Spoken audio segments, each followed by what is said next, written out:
오늘 우리에게 주시는 하나님의 말씀은 사도행전 2장 37절에서 47절까지 말씀입니다.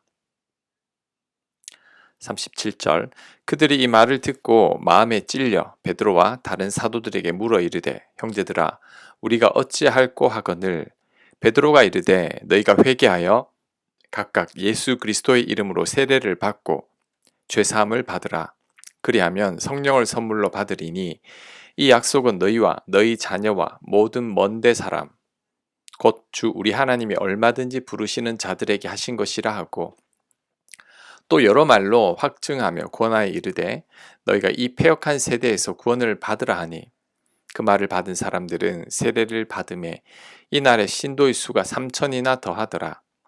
그들이 사도의 가르침을 받아 서로 교제하고 떡을 떼며 오로지 기도하기를 힘쓰니라. 사람마다 두려워하는데 사도들로 말미암아 기사와 표적이 많이 나타나니 믿는 사람이 다 함께 있어 모든 물건을 서로 통용하고 또 재산과 소유를 팔아 각 사람의 필요를 따라 나눠주며 날마다 마음을 같이하여 성전에 모이기를 힘쓰고 집에서 떡을 떼며 기쁨과 순전한 마음으로 음식을 먹고 하나님을 찬미하며 또 온 백성에게 칭송을 받으니 주께서 구원받는 사람을 날마다 더하게 하시니라. 아멘. 백성들이 베드로의 설교를 듣고 마음에 찔렸다고 합니다. 베드로의 설교는 이스라엘 백성들이 하나님의 아들 예수님을 십자가에 못 박아 죽였다는 거죠. 아무런 죄가 없는 예수님을 이스라엘 백성들이 죽였다는 것입니다. 이 말에 백성들이 몹시 찔려 했습니다. 그런데 마음에 찔리는 것이 은혜입니다. 마음에 찔린다는 것은 말씀이 귀에 들어온다는 거죠. 말씀이 귀에 들어오지 않으면 아무런 찔림도 없습니다. 예수님의 씨 뿌리는 비유에서 길가에 뿌려진 씨와 같은 거죠. 새들이 와서 다 먹어버린 것입니다. 그래서 아예 귀에 들어오지를 않는 것입니다. 요즘 시대가 그런 것 같습니다. 요즘 시대는 말씀의 홍수 시대에 살고 있습니다. 과거의 교회는 자기가 출석하는 교회 목사님들의 설교만 들었습니다. 부흥의 때가 아니면 다른 목사님의 설교를 들을 수가 없었습니다. 그런데 요즘은 방송이나 유튜브를 통해서 모든 목사님들의 설교를 다 들을 수 있습니다. 내가 원하는 설교, 내가 관심 있는 설교들을 골라서 들을 수 있습니다. 그렇다면 이렇게 풍성한 말씀을 들으면 믿음이 더욱더 성장해야 합니다. 하지만 실상은 그렇지 않죠. 오히려 과거보다 믿음으로 사는 사람들이 더 적습니다. 말씀에 순종하며 참 그리스도인으로 사는 사람들이 더 적습니다. 도대체 그 이유가 뭘까요? 그 이유는 예수님의 씨 뿌리는 비유로 말하면 돌밭에 뿌려진 씨와 같은 것입니다. 들을 때는 잠깐 기쁨으로 받지만 그때뿐입니다. 다 잊어버리는 거죠. 그러니 마음에 찔림이 없습니다. 마음에 찔림이 있어도 잠깐 있다가 그것으로 끝입니다. 그래서 아무리 많은 설교를 들어도 믿음이 자라지 않는 거죠. 아무리 많은 설교를 들어도 마음에 찔림이 없으니 그 말씀대로 살지 않습니다. 그래서 회개도 하지 않습니다.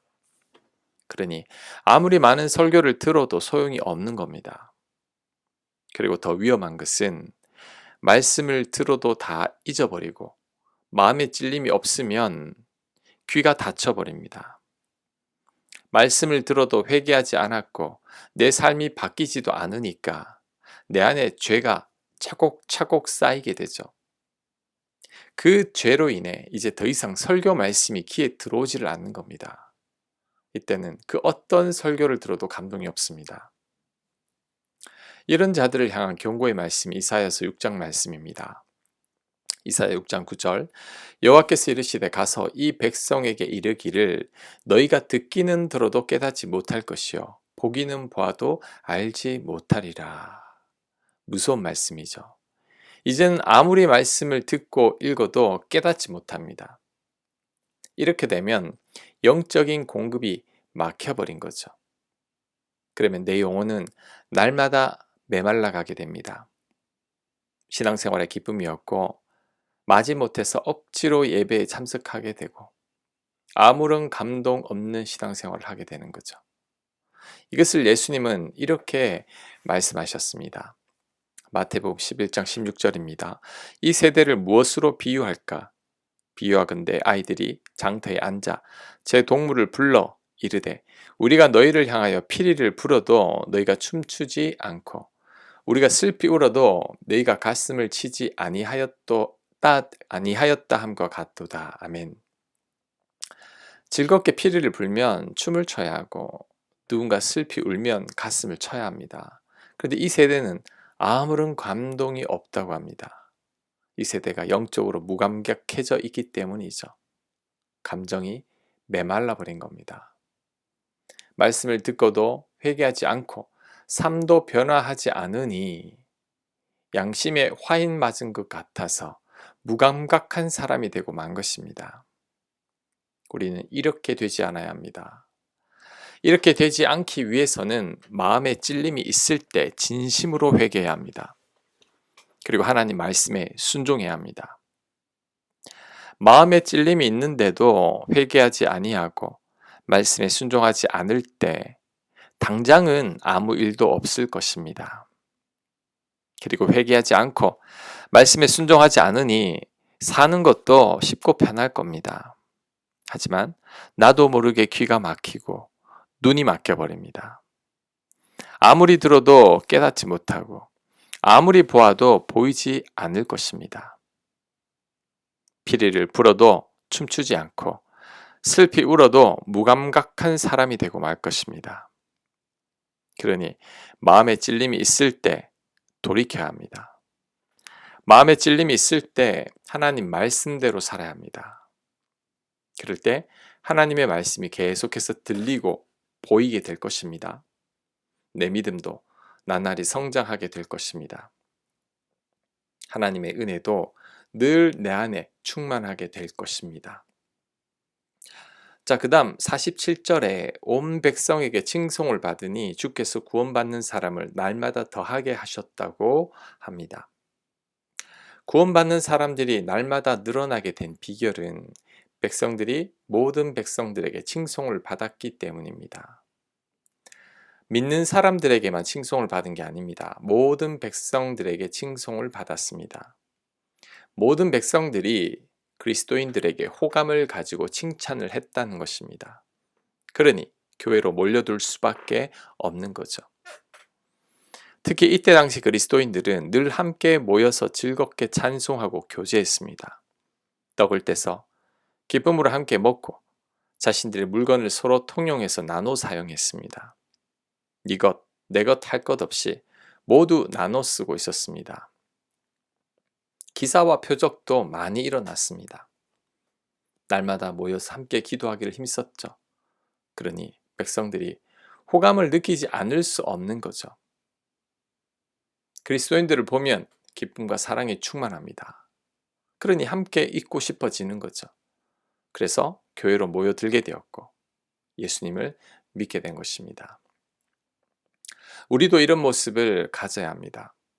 적어도 교인들의 얼굴에서 세상 사람들보다는 더 큰 기쁨이 있어야 합니다. 늘 함께 모여서 즐겁게 교제해야 합니다. 세상 사람들은 인색해도 우리들은 사랑이 넘쳐서 서로 나눠줘야 합니다. 기사와 표적은 아니지만 우리에게 간증이 있어서 그 간증은 나눌 수 있어야 합니다. 우리 얼굴에서도 은혜가 보여야 합니다. 예수님 믿는다고 하면서 인상 쓰고 있으면 안 되죠.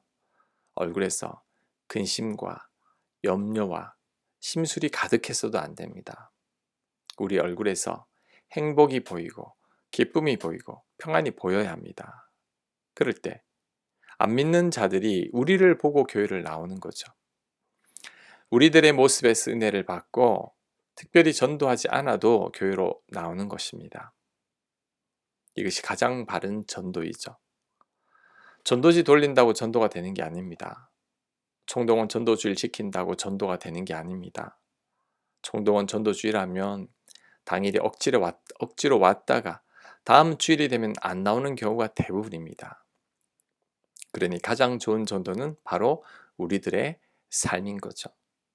기쁨 충만하고 사랑 충만하고 성령 충만할 때 우리 입술로 전도하지 않아도 교회로 나오는 것입니다. 저절로 예수님을 믿게 되어 있습니다. 우리가 꼭 이렇게 되기를 바랍니다.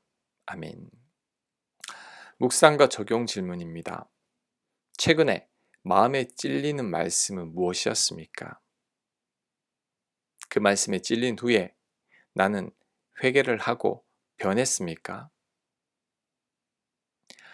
찔리는 말씀대로 살기를 결단해 보시기 바랍니다. 기도합니다. 하나님 말씀이 마음에 찔릴 때 하나님의 말씀으로 받게 하여 주옵소서. 그 말씀대로 순종하며 사는 저희가 되게 하여 주시옵소서. 예수님 이름으로 기도합니다. 아멘.